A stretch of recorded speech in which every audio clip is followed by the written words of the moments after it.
শেষমেশ প্রাণী দিলেন শিক্ষক নেতা নজরুল ইসলাম। শনিবার সকালে স্কুল যাওয়ার পথে প্রকাশ্য দিবালোকে গুলিবিদ্ধ হয়ে মৃত্যু হল চোপড়া তৃণমূল প্রাথমিক শিক্ষক সমিতির ব্লক সভাপতি তথা রাজা ভীম প্রাথমিক বিদ্যালয়ের প্রধান শিক্ষক নজরুল ইসলামের। তার বয়স 56 বছর। এদিন সকালে ইসলামপুরের মাদারীপুর এলাকায় তাকে লক্ষ্য করে গুলি চালানোর অভিযোগ ওঠে। গুরুতর জখম অবস্থায় তাকে প্রথমে ইসলামপুর মহকুমা হাসপাতালে নিয়ে যাওয়া হয়, পরে অবস্থার অবনতি হওয়ায় উত্তরবঙ্গ মেডিকেল কলেজ ও হাসপাতালে রেফার করা হয়, কিন্তু শিলিগুড়ি নিয়ে যাওয়ার পথেই তার মৃত্যু হয়েছে বলে জানা গিয়েছে। স্থানীয় সূত্রে জানা গিয়েছে নজরুল ইসলামের বাড়ি চোপড়া ব্লকের সোনাপুর গ্রাম পঞ্চায়েতের 3 মাইল সংলগ্ন লালাগঞ্জ এলাকায়। বর্তমানে তিনি দীর্ঘদিন ধরে ইসলামপুরে থাকতেন। শিক্ষকতার পাশাপাশি ট্যাক্স সংক্রান্ত কাজও করতেন তিনি। প্রতিদিনের মতো এদিন সকালে স্কুলে যাওয়ার সময় মাদারীপুর এলাকায় দুষ্কৃতীরা তাকে লক্ষ্য করে গুলি চালায় বলে অভিযোগ। নজরুল ইসলাম দীর্ঘদিন আগে থেকেই বামপন্থী শিক্ষক সংগঠন এবিপিটি এর সঙ্গে যুক্ত ছিলেন। সংগঠনের জোনাল সম্পাদক হিসেবেও দায়িত্ব পালন করেছিলেন তিনি। প্রায় 3 বছর আগে চোপড়া তৃণমূল বিধায়ক হামিদুর রহমানের হাত ধরে তৃণমূলে যোগ দেন। পরবর্তীতে তৃণমূল প্রাথমিক শিক্ষক সমিতির চোপড়া ব্লক সভাপতির দায়িত্ব পান। শিক্ষক মহল ও স্থানীয়দের দাবি, নজরুল ইসলামের সঙ্গে এলাকার সাধারণ মানুষের সুসম্পর্ক ছিল। ফলে কি কারণে তাকে এভাবে প্রকাশ্য রাস্তায় গুলি করে খুন করা হলো তা নিয়ে তৈরি হয়েছে রহস্য। রামগঞ্জ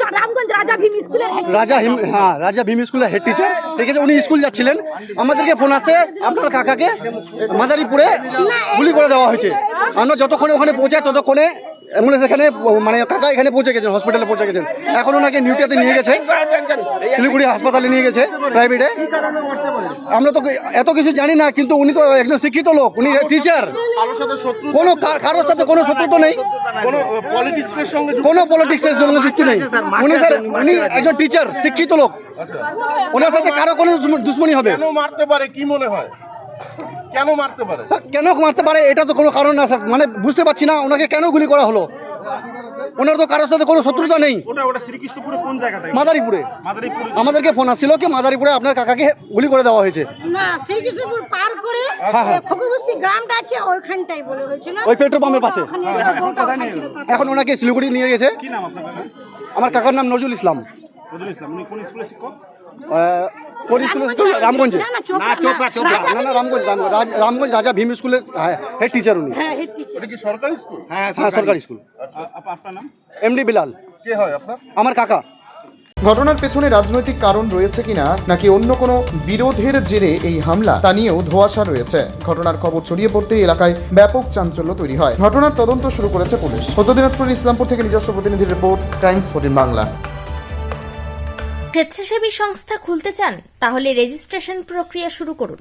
যে কোনো এনজিও খুলতে চাইলে এনজিও কনসালটেন্সি আপনাকে স্বেচ্ছাসেবী সংস্থার নিবন্ধন করাতে সম্পূর্ণ ডকুমেন্টেশন তৈরিতে পূর্ণাঙ্গভাবে সহায়তা করবে। Section 8 company registration, trust registration, society registration, pan, tan এবং 12A 80G সহায়তা, এনজিও দর্পণ এবং CSR সম্মতি। এখনই কল করুন 8345817300। হোয়াটসঅ্যাপ করুন 9434187666 এই নম্বরে। মুখের উজ্জ্বলতা হারিয়ে গেছে, স্পট পড়ে গেছে, ব্রণ ভর্তি, তাই আর দেরি না করে আজই আসুন রায়গঞ্জের চণ্ডীতলায় হেলথ প্লাস মাল্টি স্পেশালিটি ক্লিনিকে এবং এখানে পান অভিজ্ঞ ডাক্তার দ্বারা ফ্রি স্কিন টেস্ট। আরো বিস্তারিত জানতে যোগাযোগ করুন 9674895169 এই নম্বরে।